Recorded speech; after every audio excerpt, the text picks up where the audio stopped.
Hi అండి. Welcome back to my channel Rohini vlogs. First time కనుక మన ఛానల్ చూస్తే ఛానల్ సబ్స్క్రైబ్ చేయండి. ఈరోజు వీడియో ఏంటంటే మిర్చి కా సలాన్.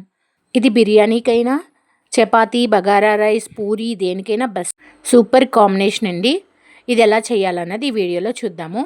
ముందుగా అయితే ఒక కడాయి పెట్టుకుని ఆయిల్ ఏం వేయక్కర్లేదు. కొన్ని పలుకులు, కొన్ని ధనియాలు, కొంచెం జీలకర్ర ఇవన్నీ వేసి నార్మల్గా అయితే వేపాలి. మాడకుండా సిమ్లో పెట్టి మొత్తం ఈవెన్గా వేగేటట్లు చూసుకోవాలి.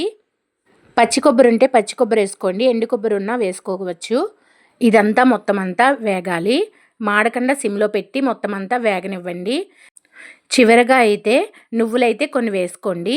నువ్వులు త్వరగా వేగిపోతాయి కాబట్టి లాస్ట్లో అయితే వేసాను. ఇవన్నీ ఒకసారి వేగిన తర్వాత చిట్పట్లాడతాయి కదా నువ్వులు, స్టవ్ ఆపేసి ఒక ప్లేట్లోకి అయితే తీసి పక్కన ఉంచాలి. దీన్ని చల్లారనివ్వాలి. అదే ప్యాన్లో 2 స్పూన్లు ఆయిల్ వేయాలి. ఈ ఆయిల్ వేసిన తర్వాత ఉల్లిపాయ ముక్కలు అయితే కట్ చేసి అందులో వేగనివ్వాలి. ఇది కొంచెం బ్రౌన్ కలర్ వచ్చేదాకా వేగనివ్వాలి. ఇది వేగిన తర్వాత దీన్ని తీసి పక్కనైతే ఉంచుకోవాలి. ఇవైతే వేగుతున్నాయి కదా, పక్కనైతే నేను మిర్చి అయితే కట్ చేస్తున్నాను. మనం బజ్జీ మిర్చి తెచ్చుకుంటాం కదా, ఆ బజ్జీ మిర్చితోనే ఈ కర్రీ చేస్తున్నాను. ఈ పక్కనైతే ఉల్లిపాయలు వేగుతున్నాయి. ఆ పక్కనైతే నేను ఈ పచ్చిమిరకాయలు అయితే కట్ చేస్తున్నాను. పెద్దగా పొడవుగా ఉన్నాయి కాబట్టి వాటిని అయితే 2 ముక్కల కింద కట్ చేసి కొంచెం ఘాట్ అయితే పెడుతున్నాను. అలా పొడవుగా ఉండి ఆయిల్లో వేస్తే అవి కొంచెం పేలుతాయి కదా, అందుకే అవి ఇలా చిన్న ఘాట్ అయితే పెడుతున్నాను. ఇలా పెద్దగా ఉంటే తినడానికి కొంచెం కష్టంగా ఉంటుంది కాబట్టి వీటిని ఇలా చిన్న ముక్కల కింద అయితే కట్ చేస్తున్నాను. ఒక్కొక్కటి 2 ముక్కలుగా అయితే కట్ చేస్తున్నాను.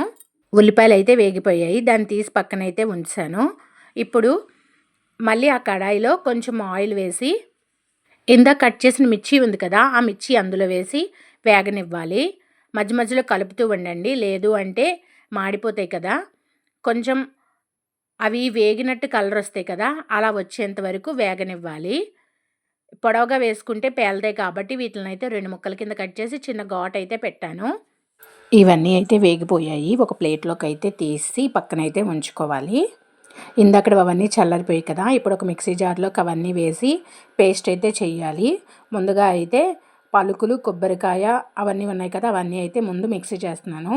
ఇది మిక్సీ అయిన తర్వాత అందులో కొంచెం అల్లము, వెల్లుల్లి 2 కలిపి కూడా వేయాలి. అల్లం వెల్లుల్లి పేస్ట్ ఉన్నా సరే కూడా వేసుకోవచ్చు, లేదు అంటే ఈ విధంగా ఇందులో అయితే వేసేయాలి. ఇదంతా ఒక పేస్ట్ కింద చేయాలి. దీంట్లోని ముందుగా వేయించుకున్న ఉల్లిపాయలు ఉన్నాయి కదా, ఆ ఉల్లిపాయలు కూడా అందులో వేసి మొత్తం అంతా పేస్ట్ అయ్యేటట్లు మిక్సీ చేసుకోవాలి. మళ్ళీ ఒక కడాయి పెట్టి కొంచెం ఆయిల్ వేయండి. ఆయిల్ వేసిన తర్వాత అందులో కొంచెం జీలకర్ర వేయండి. జీలకర్ర బాగా వేగిన తర్వాత ఇందాక పేస్ట్ చేసుకుంది కదా, ఆ పేస్ట్ అంతా అందులో వేసి బాగా వేగాలి. పచ్చివాసన పోయేంత వరకు మొత్తం అంతా వేగాలి. ఇది మధ్య మధ్యలో కలపండి, లేదు అంటే అడుగంటుతుంది. ఇందులో కొంచెం పసుపు, తగినంత కారం వేసి మొత్తం అంతా అయితే బాగా కలపాలి. కొంచెం గరం మసాలా, తగినంత ఉప్పు ఇవన్నీ వేసి మొత్తం అంతా అయితే బాగా కలిపి మూత పెట్టి ఉడికించాలి. ఆయిల్ పైకి తేలేంత వరకు వేగనివ్వాలి. ఇది పచ్చివాసన పోవాలి కదా. ముందుగా కొంచెం చింతపండు అయితే నానబెట్టుకోవాలి. ఆ చింతపండు రసం అయితే అందులో కొంచెం వేయండి. ఇదంతా దగ్గరికి బాగా ఉడికి పైకి ఆయిల్ తేలేంత వరకు ఉడకనివ్వాలి. కొంచెం కాశ్మీరీ చిల్లీ పౌడర్ ఉంటుంది కదా, అదైతే వేసాను. కొంచెం కలర్ఫుల్గా ఉంటుంది కదా, అందులో కొంచెం వాటర్ వేసి మూత పెట్టి అయితే ఉడకనివ్వాలి. ఇలా ఉడుకుతున్నప్పుడు ముందుగా వేయించిన పచ్చిమిర్చి ఉంది కదా, ఆ పచ్చిమిర్చి కూడా అందులో వేసి మొత్తం అంతా బాగా కలిపి ఈ మసాలా అంతా ఈ మిరపకాయలకు పట్టేటట్లు ఉడికించాలి. మూత పెట్టి ఉడికించాలి. ఇలా మొత్తం కర్రీ అంతా రెడీ అయిపోయింది. అందులో చివరిగా అయితే కొత్తిమీర వేసి ఒకసారి అయితే కలిపేసి పక్కనైతే ఉంచేయాలి. ఇదే రెడీ అయిపోయింది మిర్చి కా సాలాన్. ఇది చపాతీలోకి కానీ, బగారా రైస్లో కానీ, బిర్యానీలోకి కానీ, పూరీలోకి కానీ సూపర్గా ఉంటుంది. మీరు ఎప్పుడైనా ఈ మిర్చి కా సాలాన్ తిన్నారా లేదా అన్నది కామెంట్ చేయండి. ఈ వీడియో కనుక మీకు నచ్చితే ప్లీజ్ లైక్ చేయండి, షేర్ చేయండి, సబ్స్క్రైబ్ చేయండి. మీరు కూడా ట్రై చేయండి, ఎలాగొచ్చిందన్నది కామెంట్ చేయండి. Thank you.